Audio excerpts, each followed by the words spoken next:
Good day, everyone. So, for this quarter, our topic in art is all about the Renaissance and Baroque period arts. Let's start our discussion with the Renaissance period arts. It started from 1400s up to the 1600s, where Renaissance came from the word renaître, which means rebirth, revival, and rediscovery. Renaissance was the period of economic progress. It was an era of great artistic and intellectual achievement with the birth of secular art. So during this period, meron tayong mga makikita ng mga sacred arts or the religious arts na sinasabi.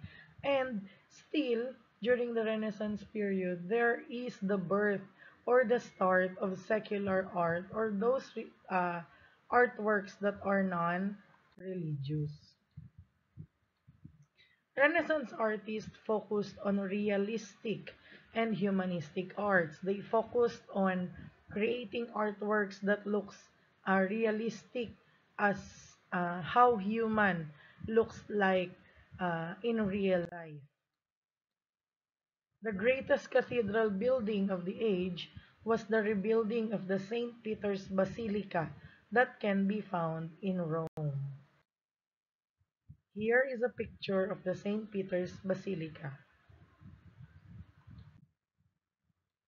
Now, let us proceed to the characteristics of the Renaissance arts. First, it is accurate anatomy, wherein artists studied the human body meticulously, aiming for realistic and proportional depictions or lifelike figures. Yung mga artists during the Renaissance period studied human body. So, pinag-aralan nilang mabuti yung katawan ng tao, detailed by detailed. Nang sa ganon, pag gumagawa sila ng artwork, makikita doon yung realistic definition or realistic design of a particular artwork. Next, it has scientific perspective, wherein Renaissance artists develop linear perspective, which creates the illusion of depth and space. And then next is deeper landscape, where artists included natural elements like mountains, rivers, cities, enhancing realism and narrative. Kung makikita po natin sa mga artwork na ito, ginagamitan siya ng background ng mga rivers, ng mga mountains, ng mga nature-like background. Nang sa ganon, creating an illusion of a natural painting or artwork. Now, let us proceed to the famous artists during the Renaissance period. First is Michelangelo de Ludovico Buonarroti Simoni, who was born on 1475 and died at 1564 at the age of 89. He is an Italian sculptor, painter, architect, and a poet. Poet is the one who wrote or is the one who writes a poem or ng mga tula. Michelangelo di Lodovico Buonarroti Simoni is considered as the greatest living artist in his lifetime. Kaya naman, he is also regarded as the greatest artist of all times, that at the age of 89, his outstanding artworks were Pieta, Bacchus, Moses, David, Dying Slave, Dawn and Dusk, and The Last Judgment. Here is the Pieta. It is a sculpture with Christian themed art. It depicts Virgin Mary. Here's Virgin Mary. Here is her head supporting the body of the dead Christ. Here is the dead Christ. Now, you can see that this artwork formed a triangular shape. Makikita nyo po yan dito. Kung saan it is creating an illusion, portraying that Virgin Mary is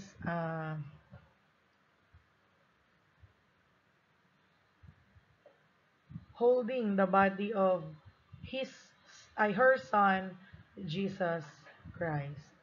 Next. Here are other artworks by Michelangelo di Ludovico, Buonarroti Simoni da Bacchus, the David, and Moses. These are sculptures of images of Bacchus, David, and Moses. Another one is The Last Judgment, wherein it is considered as the most influential fresco work in the history of the Western arts. Why? Because it depicts the scene from Genesis. Alam naman natin sa Bible, Genesis is the first book in the Bible wherein it stated the creations of God in the beginning. These scenes from Genesis can be found on the ceiling on the altar wall of the Sistine Chapel in Rome. Makikita natin yung painting na yan sa ceiling or sa kisame ng isang simbahan sa Roma kung saan ito ay tinatawag na Sistine Chapel. The second artist during this period is Leonardo di Ser Piero da Vinci. He was born on 1452 to 1519 and died at the age of 67. Kilalang kilala po natin yan si Leonardo da Vinci. He is a painter, an architect, a scientist, and mathematician. He was popularized in the present times through the novel and movie Da Vinci Code.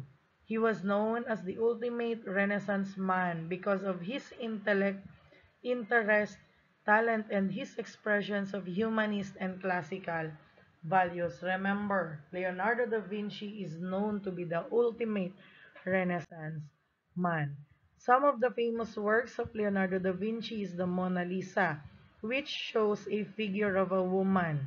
It is the most famous and the most imitated portrait. Kung makikita natin, yung picture na ito ni Mona Lisa, yung karamihan na ginagawan ng memes, ginagawan nila ng editing nang sa ganon maging katuwa-tuwa or kasiya-siya.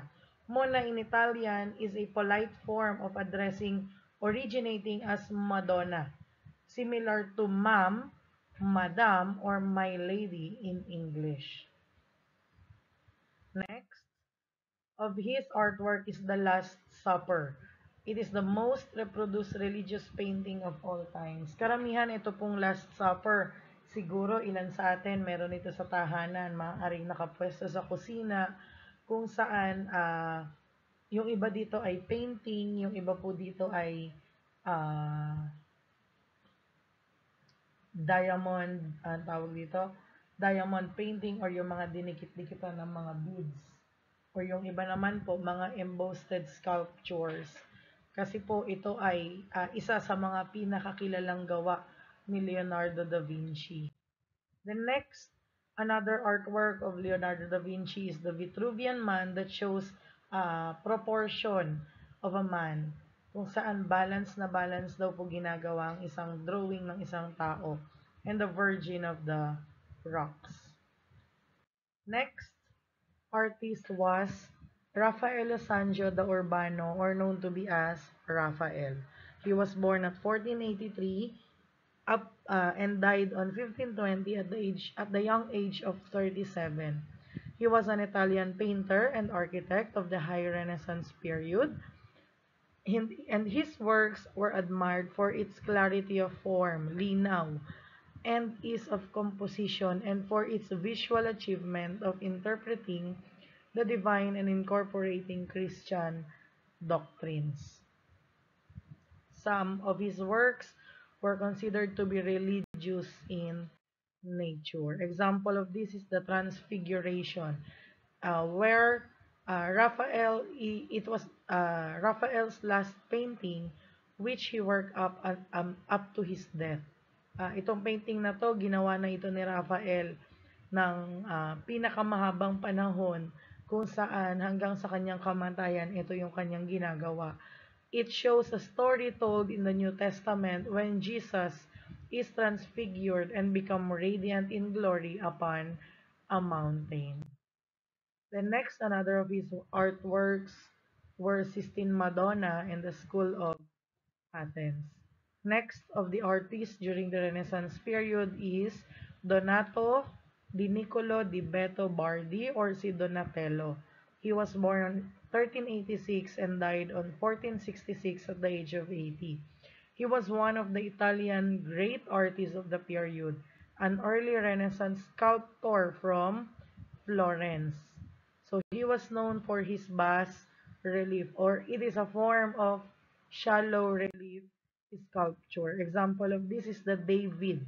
It is the first known freestanding nude statue produced since ancient times. Freestanding meaning wala po siyang support. Nakakatayo siya ng sarili. The next of his artwork is the Penitent Magdalene, wherein it is a wooden sculpture that shows emotion. Emotion of sorrow, emotion of suffering, emotion of joy, and it